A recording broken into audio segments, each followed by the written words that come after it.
I sound a little sniffly, by the way. So Yeah, that's all right. I always sound like crap and people still listen.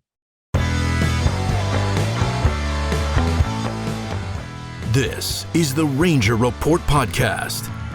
News, insights, predictions, interviews, and information about the Texas Rangers from the major leagues to the minor leagues. And now, here are your hosts, Ben Dieter and CJ Berryman.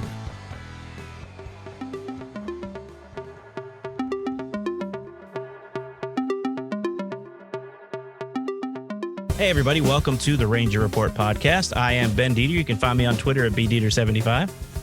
I am CJ Berryman. You can find me at CJB_RR on the Twitter. And Kane McCutchen is with us tonight. Kane, where can people find you on Twitter? you guys can find me on Twitter at Kane_McCutchen6. I've been grinding on my Twitter recently. I'm not gonna lie. I've been trying to get that going, get that up. So, I mean, I've been improving a lot. I actually haven't tweeted in a while because I had to restore my phone.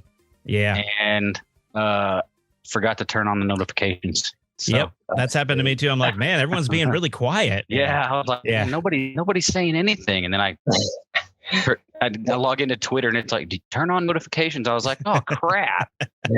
One of my goals was to catch CJ. That was one of my goals that I could see. I like to set number goals. So I was like, all right, I'm gonna catch CJ eventually. Probably. I think I already did. Yeah. All right. You can also find us on Instagram, Facebook, and Patreon. Buy me a coffee anywhere. You can find us pretty much anywhere. Thanks to Walton's again for being a sponsor. And here in a week or two, we got a new sponsor to bring on board. So we'll talk about that as soon as that happens. Looking forward to that as well. So we are growing. Our Patreons are helping us buy equipment and all kind of other stuff. We were going to try to go to spring training. CJ and I, in case you haven't known, we kind of blew up physically. Both of us had real bad ailments. And that's why we haven't done a show in 10 or 12 days, but we are back. Spring training's going and we need to start pushing it hardcore, guys. Yes, sir. I'm looking forward to, I'm excited. I like the poll that we put up, how excited are the fans? Yeah. I'm excited. My dad, I went to church with my dad this morning and was talking to him about it. And he's like, well, I was like, they loaded up on pitching. So it's going to be interesting. And he goes, well, they should have done, they have to do something because right now they suck. Yeah. Yeah. People still think they suck right now. He's still very skeptical, but yeah. I'm excited for sure. And I got to say, the best, the off season's over. I got to say the best Twitter video I saw in the last week or week and a half or so was our friend Levi Weber, who we've had on a couple times.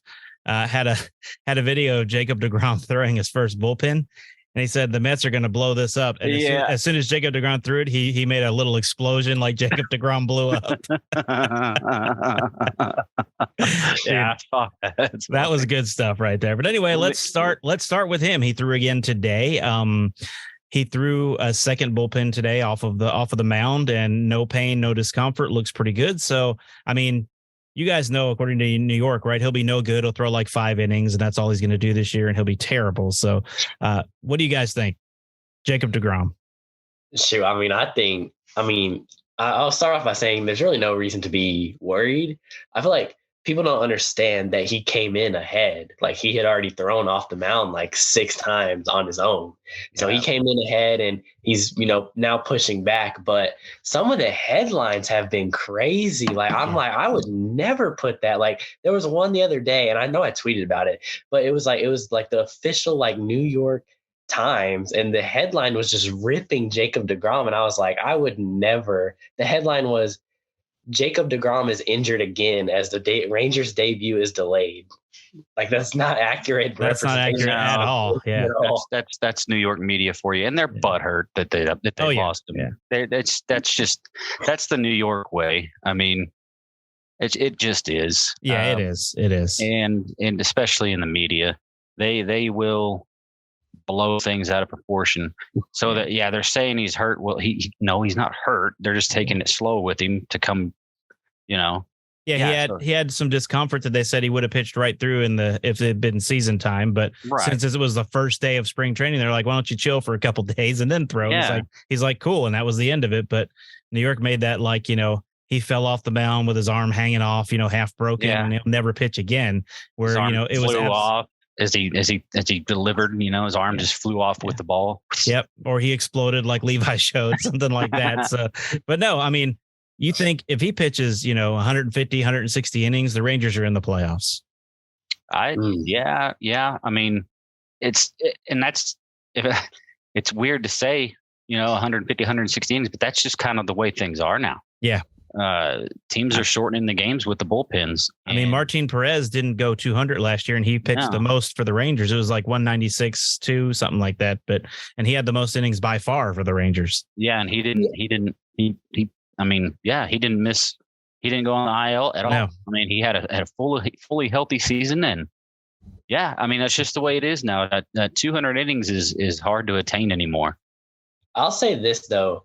I don't necessarily know that the Rangers emphasize shortening games with their bullpen next year, just because I feel like their starting rotation is just miles better. Now, it does depend who's on the mound because, you've got injury history with a lot of those guys. Yeah. But if I were Bruce Bochy, I would be trying to get as much as I can out of my starters. And it won't be like this in the early going, definitely. No. But I just feel like this bullpen is a lot weaker than the rotation is.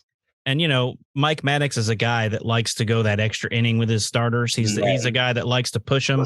I mean, you think about that 2011 season, how many times did each of those guys go 7 innings, during that season? No one got injured that year. That was Matt Harrison and Derek Holland. And, those guys pitched 200 and something innings that year. All of them did. It was an amazing year for them. And Mike Maddox is part of that. I mean, everyone gave Nolan all the credit, but I think Maddox had a lot to do with the pitching staff those years. I mean, you guys have seen the stats, and we've talked about it like 30 times on this show, but their lowest ERA ever for like 5 straight years was when he was the pitching coach. Yeah, that's true. And they were playing in that, the old ballpark, which was a launching pad. So. Yep. And I think also too, he and Bochy kind of share that mentality in a sense, whereas like they're going to kind of like throw it back a little bit as far as like they're not old school guys. And Bochy has said this multiple times. He's not a total old school guy, but I am excited for them to bring back some of those philosophies and systems that were in the game when I first got into baseball, where the starters were going a long time. They're going to field the ball and run the bases better than they did last year. I think that's going to lead to success for them this year.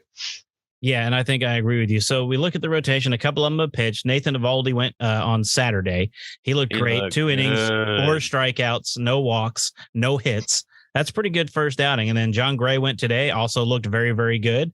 He also did not give up any runs, looked awesome again today. So far, I mean, I know it's a 2-inning start in spring training, but everyone likes to overreact one way or the other. If Gray would have given up 5 runs, everyone would have wanted to fire him. So, but so far, everyone that's gone out there and thrown as far as starters and guys that are going to make this team have looked pretty good.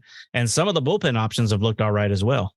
Well, and let's not turn a blind eye to Cole Reagans either. Yeah. He looked really good today. 2 innings, 3 Ks. Yeah. Just 1 base runner on a walk.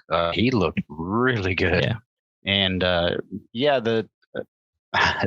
rotation. I'm so excited to see how they do in spring training. See how they progress as they build up their endurance. Yeah. Gray looked good today. He's another one with injury history. Last year he just could not stay healthy for the life of him. So. It's going to be the interesting part. And I know there's a lot of people that are upset and about some of the young pitchers who probably earned a spot, earned the right, like Cole Reagans, to be in the rotation this year. But injuries are part of the game, and that just because a few of them end up going down to AAA, and it looks like Dane Dunning might be coming out of the bullpen. Yeah. So, but just because they go down to AAA doesn't mean they're not going to get a shot. Because Taylor Hearn resurrected himself last year coming out of the bullpen. He had a great second half once they moved into the bullpen, and I'd be shocked if he didn't make the team this year out of the bullpen. Oh no, he's on the team. Yeah, I'd be shocked if he didn't make the team. Yeah, I would. And I also think Glenn Otto probably has a great shot of coming out of the bullpen as well. But I don't know. They really like him as a starter. I know Spencer Howard is, but I think he'll start probably a Round Rock. But, Glenn Otto's another one they might move to bullpen. I mean, that's my opinion. You guys think so? Or you guys think they're going to keep him a starter? I think they want him to start. I think you can go one of two ways with that. Sure, you can write him off in the bullpen, but I will say this. If I were the Rangers, I would be looking at a 6-man rotation this year, just with your injury history to your starters, at least to start the year. And so, yes, that could be Odorizzi, could be that 6-man, but who's to say that Dunning and Otto and Reagans aren't fighting for a starting spot? If, Reagans keeps this up, what he did today, and he's just dominant throughout spring, who's to say he doesn't get that 6th starting spot? Yeah, the way to get in is to, impress, be heads and shoulders above everybody else in spring training. And we've seen guys do that and make the team, out of nowhere, or get called up. And then when Nomar Mazara first got called up, couldn't say that name for some reason, they couldn't send him back down. Same thing with Adolis Garcia. When these guys came up, they couldn't send him back down. Now Nomar, cooled off and now he's with the White Sox, I believe. But, it's just, that's what you do. That's what spring training is about. There's always one or two guys that you're like, wow, where did that come from? And that's what I love about spring training. Yeah, Nomar, when he came up, I'll never forget that. He took Jared Weaver deep in his first game. He crushed the crap out of it. And yeah, he had an excellent start to his career. And then, like you said, cooled off, kind of pulled a Rugi. Yeah. I think one of those guys that you're talking about, those surprises of spring, I feel like one of those guys could be a bullpen arm, honestly. Yeah. I agree. Zach Kent, Mark Church, Chase Lee, somebody like that, I think could be one of those surprises and could end up having an impact on the team this year. I agree with you, and I was going to bring that up later, so we'll talk about it now. But I think, and the one I've been thinking about the most is Zach Kent. They put him on the 40-man, which kind of surprised me that they put him on the 40-man. But you look at his numbers last year, and he had a fantastic year. He had a great year. And, they didn't want him to have – I mean, Mason Engler, did you see his first go with Detroit? My goodness, man. Yeah. Same thing, 2 innings, no hits, 4 strikeouts. Same thing that Nathan Eovaldi did. I mean, he's got a chance to make that rotation and stay there. I mean, I think he'll stay with Detroit. I don't think there's any way they send him down. Him. I mean, and you know what? Let's hope so. Yeah, Mason's a great guy, man. I'd love to have him back here, but you know what? That means that means he failed. And we don't want him to fail. So no, Mason's a great kid, man. Just as long as he doesn't blow us up when we play against Detroit. Yeah. I'm gonna text him before if he makes it, and right now, I mean, I truly believe he will, because they're rebuilding. They need a guy like Mason Engler. So, I'm going to text him and be like, hey, take it easy on us, bro. But yeah, you look at that, Zach Kent, someone like him, like you said, and there's a few others too. Mark Church is another good one that you mentioned, Kane, that Mark looking pretty good so far, but they've got so many arms just sitting around that are really good. And all it takes is a breakout spring training, like you said. And I might write about that tomorrow in my article at DSN, who's going to be the breakout arm in the bullpen, because it's got to be somebody, and it'll be fun kind of to research that and see who I think it's going to be. Well, who's going to be the closer? They have one named on the website. Let me see if I can look it up while you guys are talking. Well, Bochy was talking the other day, and he said something interesting that he said, and I tweeted about this, was he said that it's going to be nice to have 2 or 3 options that could potentially help out there. So yeah, it could be a situational deal. You know what I mean? I think Leclerc is going to get the first look. I think so. But that leash probably, I don't imagine is very long at all. They have Ian Kennedy listed as the closer on the website. When did he come back?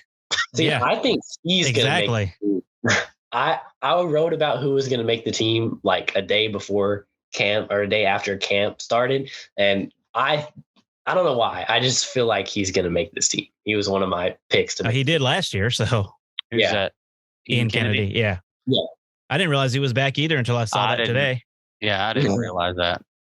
Yeah, so I think he could definitely be an option there. Leclerc, I think, is going to get the first look. Oh yeah, but I would look at Jonathan Hernandez too. I mean, he definitely has. I was going to say I bet by the end of the year, your closer is Jonathan Hernandez. Yeah, I wouldn't be surprised. No, I wouldn't be surprised either. But I also want to see what Joe Barlow has, because Joe Barlow was pretty good at the beginning of the year last year. And then he just kind of fell off. But I want to see what he's going to be looking like this year. So they definitely have some options. Yeah. But I think one thing too is that closer is not really a job that's won in spring training. No, because you can't really mimic that situation. Yeah, exactly. So it's going to be interesting to see how they go about that once the season starts. Yeah, and staying in the bullpen, let's talk about a guy that I forgot about too. That I'm looking down the roster. That I hope it was CJ's guy 2 years ago. I think I want to see what he's got left, and that is Kyle Cody. Kyle Cody is completely healthy and ready to go. And I thought he was going to go in the Rule 5 draft, but he didn't. So I think he might have a chip on his shoulder. I think that's a dude that might come through this spring training and really show the Rangers some stuff. Yeah, that's a sleeper pick for sure. Yeah, Ben and I talked about it the year he got hurt 2 years ago, and how much he reminds us of Scott Feldman. Yeah, just the way that his pitching motion, his delivery, his glove is real light like Scott Feldman's was. He just reminds me of Scott Feldman. So that's going to be an interesting one for sure. It's going to be interesting to see if they want him to start or come out of the pen. So I think with injury history, I think they want him out of the pen at this point. I think so. Agree. I don't see him starting, but that's a good sleeper pick. Someone that has big league experience. Yep. It's definitely someone that I didn't put him on my team, but by the end of spring, before I predict the final roster, I very well think that he could. Yeah, that's the great thing about predicting it at this point of the year is now, we know it's going to change 4 times. If you do the same article next week, you'll have like 8 or 9 different guys in there than you had this week, especially now that they're playing games, and they raked the ball against Cleveland on Sunday. So yeah, they did. It was 8-0 real quick. Corey Seager going deep. Look, that was good to see a 3-run jack. All the starters did really well on offense, and that's what you want to see. Mm-hmm. Right. Yep. Because that's against the better Cleveland pitchers when they were raking the ball. Cleveland is kind of down a little bit this year, but I mean, you're right. Seeing Seager go deep, seeing all these guys get on, it was a really good start to the spring training. Even though they lost to Kansas City yesterday, it looked really good as well. So, I mean, I'm looking forward to. They've televised almost all the games so far, which I love. I've been able to see them, which is you don't normally get to see them this early in the year. Right. It helps poor guys like us that can't make it there. Yeah. I don't even live anywhere close. So. No, I mean, can't make it to Arizona either. We can actually see the games here. So that's really nice. Yeah. It is nice. And me who was stuck in class all day. Yeah. Well, I am too. Remember? Yeah. I saw Saturday and Sunday, but I usually I'm looking at my watch a lot after 2:00 on spring training game days, in class. I'm like, all right, y'all work on a project. I got to check something real quick. I can't wait. Yeah. But anyway, so left field, let's talk about that a little bit. Okay. I was about to say, let's talk. Yeah. You've got Bubba Thompson, you got Brad Miller, you got Mark Mathias, you've got other people. So let's get your thoughts. CJ, I'll start with you. What's your thoughts on, I mean, obviously they didn't go out and get someone. So I think they believe they have the candidate internally. And you have Josh Smith out there as well. And Duran. And Ezekiel Duran, although they don't have him listed out there. No. But he is a candidate. I just have a feeling. I know that I saw Kennedy tweet this yesterday when Robbie Grossman went deep that, she said, mark this down as the game the game that Robbie Grossman's locked up the starting left field position. I disagree. I personally feel that Brad Miller would be the prime candidate in left field. That's just my personal opinion. I would love to see Bubba be the starting left fielder because the guy just, when he gets on base, it's done. He's still he's a walk or a single equals a double. Yeah, it's Bubba Thompson. So and I could see CJ and Kane. I could see a platoon situation between Miller and Bubba. I do too. Oh, really? Miller and Bubba. See, I was going to say that I see a platoon situation with Miller and Grossman, because Grossman crushes lefties and Miller is your good left-handed bat. And one reason that I bring that up is because I think Bruce Bochy really likes Josh Smith as an extra infielder because his ability to play shortstop. Yeah. Heck, they had him at short today. Yep. Bruce Bochy has mentioned Josh Smith playing first base a little bit. Okay.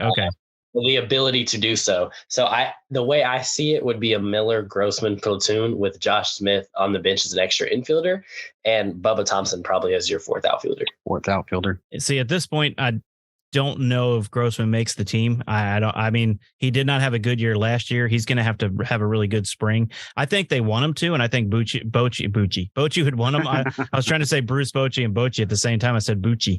So Gucci Bucci. Anyway, sounds like something you'd call your wife. Bucci. It does. Hey Bucci. Anyway, I think they want him to make the team, and if he's gonna rake and hit lefties like he did in the past, then I want him to make the team as well. Yeah, and it's one of those deals where they signed him to it wasn't a minor league deal. Yeah, it wasn't a small salary deal either. Yeah. It was a decent salary. So my concern is, he's a career 245 hitter. He's never hit above 280. So I think Kane's kind of right on the money. Yeah, because his numbers against lefties are a lot higher. Numbers against lefties are a lot better. Yeah. So I could see a platoon between Grossman and Miller. Yeah, for sure. I like Kane. That may be how it starts, though. That may be how it starts. Doesn't mean that's how it finishes. Right. I like Kane's idea because you still have Bubba on the team, which I like. I think Bubba makes the team. Have him be a fourth outfielder, pinch runner. Pinch runner. Imagine that, like late in the game, put him on base. Yeah. Golly, you put him on first, he's at second, one pitch later. You remember last year that he did not get caught. He just overslid 2 times. Yep. Like they never caught him before he got to the bag. He just went over the bag twice. And that's the only times he got thrown out. So yeah, that's how I would use him. And I like him more as your fourth outfielder instead of someone like Smith or Duran, just because I feel like Bubba Thompson has more of an ability to play center than those two guys do. Yeah. So if Adolis needs a day or Leote needs a day, Bubba can easily fill in for one of those two easier than Smith and Duran can. That's true. Well, and Bubba played all three outfield positions in the minors. At some Frisco point. And Round Rock, he played all 3. Yeah. Yeah. So the versatility of the Rangers outfield is awesome. With Adolis, he can play all 3. I don't know about Leote. He's just pretty much plays center. Yeah, but he's a freaking fast center fielder, man. Yeah, he's a fast center fielder as well. I wish Eli White was still on this team. Yeah. I understand they didn't have room for him, but man, that dude could run, man. He's like a deer. And Bochy also too mentioned Adolis is still going to get some time in center field. He mentioned that, but also, I feel like as of now, he's your right fielder and Leote's your center fielder. Yeah, I agree. For sure. But if Leote goes through another slump, you could see some changes happen. But I don't know. Right. I think Leote showed last year. I think he's finally figured it out at the major league level. Yep. I think so too. And he did struggle at the end, but I feel like that was kind of like a situation with what happened with Adolis in 2021, where he was playing his first full big league season, and like that fatigue catches up with you. Eventually, but I think he proved himself last year for sure. Yeah, and the thing, a bunch of young guys getting their first, full taste of major league ball, like Jonah Heim. He wore down at the end of the season because, he caught a lot. He was of games. tired. That's gonna be interesting to see is who's gonna be the backup catcher. Is Mitch Garver gonna catch? I still think Garver and Heim are your 2 catchers. I think Garver's good. I don't know. I don't see them putting 3 catchers on this team unless Garver has a setback. No. And what Garver does is he gives you versatility. You got a DH and a backup catcher. It opens up another roster spot. Yeah. It's essentially what it does. So you get to keep another guy. But, in all this, let's not forget, I feel bad for Sam Huff because he's done everything he's needed to get to the majors. He's just blocked. I don't see. If him starting, what else does he have to prove at Round Rock? He hit 1 billion home runs and batted close to 400. What else does he have to prove at Round Rock? Yeah. Yeah, it's tough.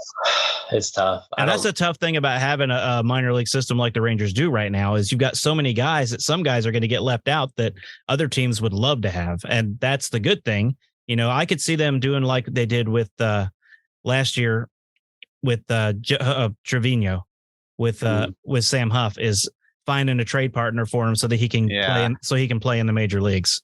Yeah, that's and I'd hate to see him go, but I'd understand it'd be better for his career if he could go somewhere where he could play every day. Yeah, no, I agree with that. Maybe I think it could be similar to Trevino where they trade him for another bullpen arm. Obviously, they traded Trevino for Albert Abreu, and that didn't really work out. But no. But I mean, I wouldn't be opposed to that, and I think that's pretty realistic. Just because, like you said, like certain guys, like they're not minor league players anymore at certain points in their career. Sam Huff is not a minor league player anymore, but he's also not a major league player with the Texas Rangers just because there's no room for him. Yeah. Right now, he's a quadruple A player. Yeah, that's exactly right. He's a quadruple A player, and they've got several of those. You're going to see, like you said, if Otto goes down and Reagans goes down, you know, those guys have proved that they're ready to be major leaguers. They're not AAA pitchers, but they're not professionals they're not major leaguers because of the guys we brought in. So they're just kind of in limbo, like CJ said, that quadruple A player that you've got on the team. And Josh Smith, the Rangers have a lot of those. Yeah, Mark Mathias. Yep. You know, there's a ton of them. When you've got guys knocking on the door too. I mean, Blaine Krim has hit a billion home runs everywhere he goes. I mean, he went down. He lied to us, by the way. He wound up going down to Puerto Rico and play. He wound up going down there and playing. No, he didn't lie to us. He changed his mind. They called him and talked him into it. But his first game down there, he hit the walk-off game-winning home run to send them to the playoffs. It's like, dang, the dude wakes up in the morning, walks outside, and if someone throws a ball at him, he would hit it for a home run. I mean, that dude can knock a ball anywhere. And again, he's another one. He'll be at AAA probably all year this year because there's just no room for him in the major leagues. Yep, unless another Josh Young injury happens. Yeah. And that's the thing. Both he and the second rounder, the year that they got Josh Young, Davis Wenzel, same thing. Also blocked. He's having trouble staying healthy as well too. Yep. But he had a home run today. Yeah. And Justin Foscue, also another one that's blocked. That's looking really good. Evan Carter is amazing. Yes. I wouldn't say that Evan Carter is necessarily blocked. I think Evan Carter's. That's true. Yeah. But that's going to be interesting. I'm curious to see, if there's trades that happen between those guys, because I mean, if you're a player that has proved yourself at the major league level, you don't want to get sent down to AAA out of camp. Like, that's frustrating. No. But I think that one of the three of Otto, Dunning, and Reagans is not going to be on the team. Yeah, I agree. And I would imagine, to be honest, if it was one of the three that I would pick that would be likely to get traded, I would say Dunning, because he's got a lot of major league experience, really. Yeah, most of all of them, and he's proven that, he's to me, he reminds me of Kobe Lewis. Yeah, and I can see that. I mean, a lot of clubs would love to have that. So, I would imagine that teams would be asking about him first, probably Reagan second. Yeah, I would agree, because Reagan, left-hander who can throw like he can, is something that every team wants. Cutter changeup, man, it's deadly, and. It seemed like he had it figured out the instant he got there. I mean, his first start was awesome. Yeah. And I mean, it stayed good from there. I mean, yeah, he had a couple of rough innings, not terrible though, not the kind that you normally see. Who was it? Do you guys, Kane may not remember, but do you remember a guy named Warner Madrigal? CJ? Yeah. Oh yeah. Do you remember the 11 run first inning that he threw? Yeah. That against Boston. Yikes! 11 runs. What year was that? That was 2007, I believe. Yeah. Oh, Kane, it gets better. He gave up 11 runs in the first inning. Going into the ninth, the Rangers led 15-13, and the Red Sox won the game 16-15 on a walk-off. No way! That's a weird game, dude. I actually broke my finger after that game punching a piano. Yeah, true story. That was a weird game. Dude, I would hate to watch that game. Yeah, no, that would have been. It was in Boston. That would have been awful to work. But yeah, I covered I actually did a high school game last night. It was a tournament here at my high school, and I did the clock, the scoreboard, and the in stadium announcing. How'd that go, by the way? That was a lot of fun. I did 3 nights in a row.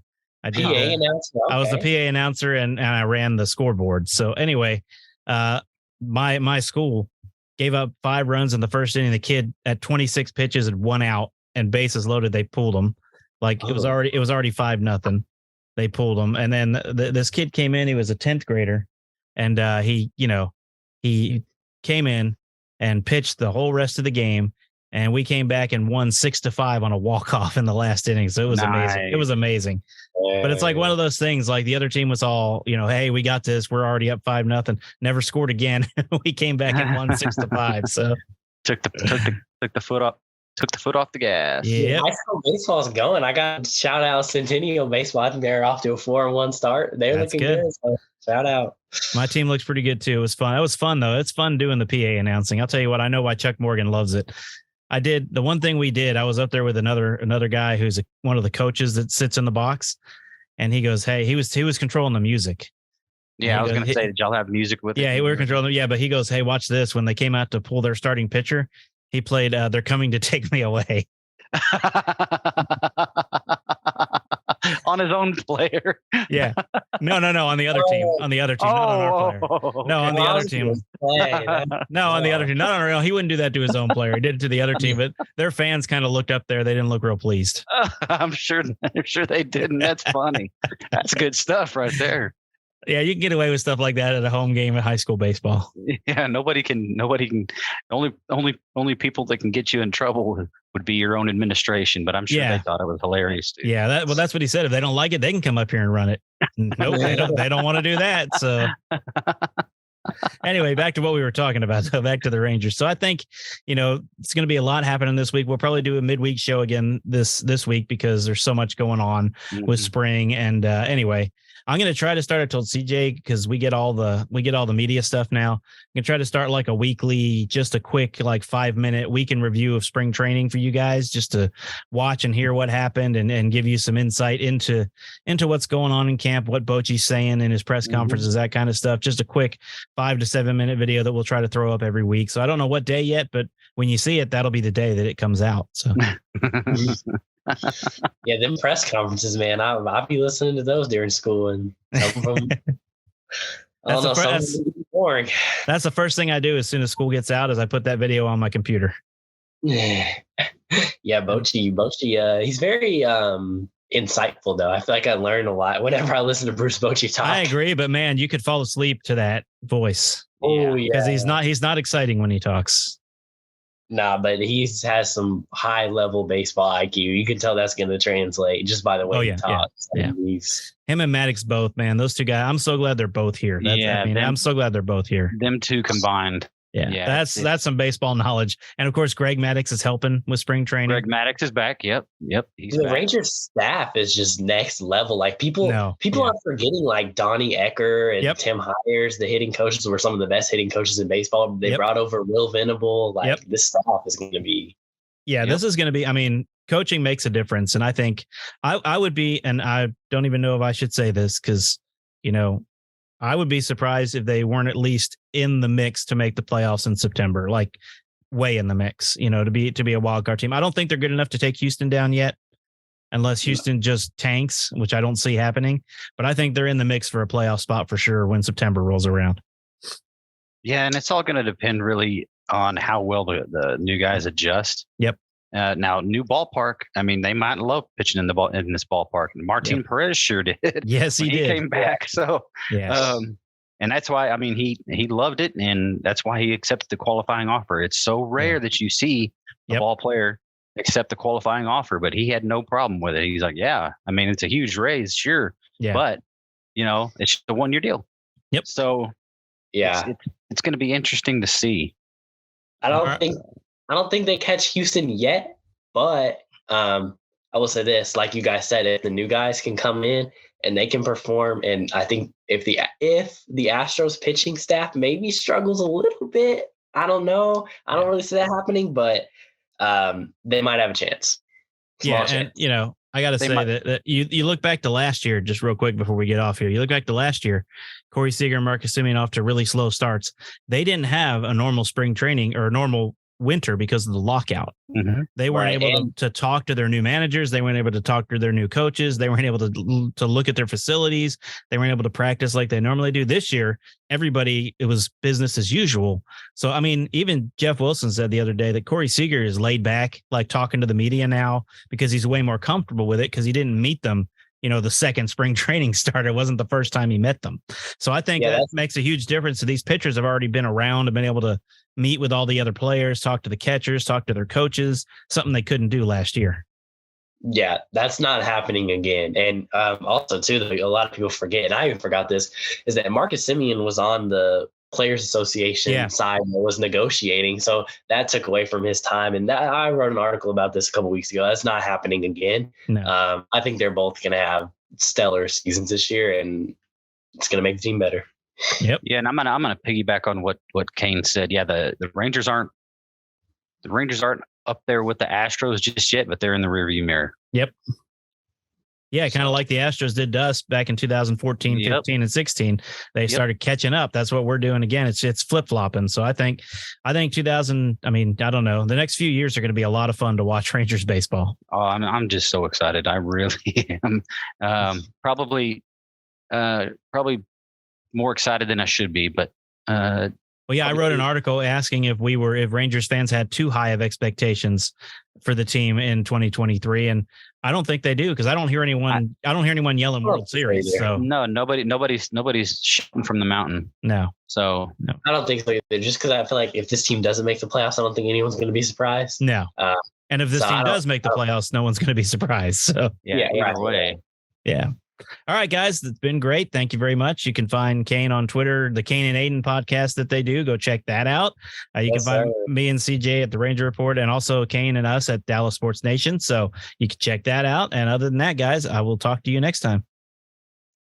Peace. Deuces. Thanks for listening to the Ranger Report podcast.